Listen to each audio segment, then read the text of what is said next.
But ਸਾਹਿਬ ਲੋਕ ਲਾਲਚ ਪਿੱਛੇ ਜੂਆ ਖੇਡ ਕੇ ਨਾ ਆਪਣਾ ਸਭ ਕੁਝ ਹਾਰ ਜਾਂਦੇ ਨੇ। ਤੁਹਾਡੇ ਵਾਲਦ ਸਾਹਿਬ ਦੀ ਜਿਹੜੀ ਦੱਸਦਾ ਮੈਨੂੰ ਪਤਾ ਹੈ, ਜਿਹੜੀ ਮੈਂ ਸੁਣਨਾ, ਉਹਨਾਂ ਤੁਹਾਡੇ ਉੱਤੇ ਜੂਆ ਖੇਡਿਆ, ਆਪਣੀ ਆਖਰੀ ਪੈਨੀ ਵੀ ਤੁਹਾਡੇ ਉੱਤੇ ਹੀ ਲਾ ਦਿੱਤੀ।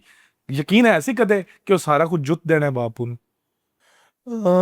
ਯਕੀਨ ਇਸ ਤਰ੍ਹਾਂ ਦਾ ਨਹੀਂ ਸੀ ਕਿ ਮਤਲਬ ਸਿਰਫ ਹਰ ਚੀਜ਼ ਲੱਗਦੀ ਨਜ਼ਰ ਆ ਰਹੀ ਸੀ। ਪਹਿਲੇ ਇੱਕ ਗੱਡੀ ਗਈ, ਫਿਰ ਦੋ ਗੱਡੀ ਗਈ, 7 ਗੱਡੀਆਂ ਤਾਂ ਸਾਰੀਆਂ ਗਈਆਂ। ਮੋਟਰਸਾਈਕਲ ਰਹਿ ਗਈ, 2 ਮੋਟਰਸਾਈਕਲ ਲੈ ਲਿੱਤੀਆਂ।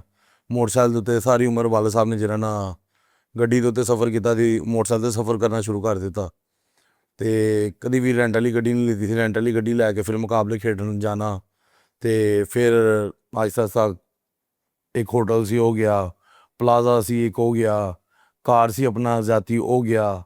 ਟਾਊਨ ਦੇ ਅੰਦਰ ਘਰ ਸੀ, ਉਹ ਛੱਡ ਕੇ ਇੱਕ ਗਾঁव ਵਾਲੇ ਪਾਸੇ ਆ ਗਏ। ਫਿਰ ਇਹ ਗਾँव ਵਾਲਾ ਘਰ ਵੀ ਅਸੀਂ ਵੇਚ ਛੱਡਿਆ ਆਏ ਸੀ। ਸ਼ਾਇਦ ਕਿਸੇ ਨੂੰ ਨਾ ਪਤਾ ਹੈ, ਇਹ ਵੀ ਅਸੀਂ ਵੇਚ ਛੱਡਿਆ ਆਏ ਸੀ। ਕੁਛ ਇਹ ਵੀ ਗਿਆ। ਇਹ ਵੀ ਗਿਆ ਸੀ। ਅਤੇ ਇਹ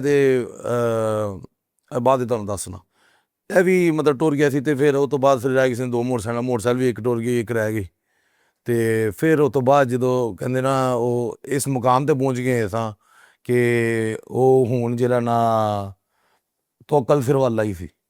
ਸਿਰਫ ਤਵੱਕਲ ਅੱਲਾ ਸੀ ਕਿ ਪੂਰਾ ਯਕੀਨ ਇਹ ਹੁਣ ਅੱਜ ਤੂੰ ਜੇੜ ਬੈਠੇ ਨੇ ਸਾਰਾ ਕੁਛ ਰਿਸ਼ਤੇਦਾਰ ਸਾਰੇ ਜਿਹੜੇ ਨਾ ਯਾਰ ਦੋਸਤ, ਕਿਉਂਕਿ ਸਾਰਿਆਂ ਨੇ ਵਾਲਾ ਸਾਹਿਬ ਦੀ ਸਪੋਰਟਸ ਵੇਖੀ ਹੋਈ ਸੀ।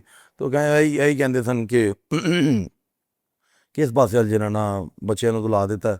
ਪਹਿਲੇ ਤੂੰ ਆਪਣੀ ਜ਼ਿੰਦਗੀ ਉੱਥੇ ਲਾ ਕੇ ਚਲੋ ਠੀਕ ਹੈ, ਸ਼ੋਹਰਤ ਮਿਲੀ ਤੈਨੂੰ ਵੀ, ਲੇਕਿਨ ਇਹ ਕਿ ਇਹ ਤੋਂ ਦਾਲ ਦਲੀਆ ਘਰ 'ਤੇ ਨਹੀਂ ਚੱਲਦਾ।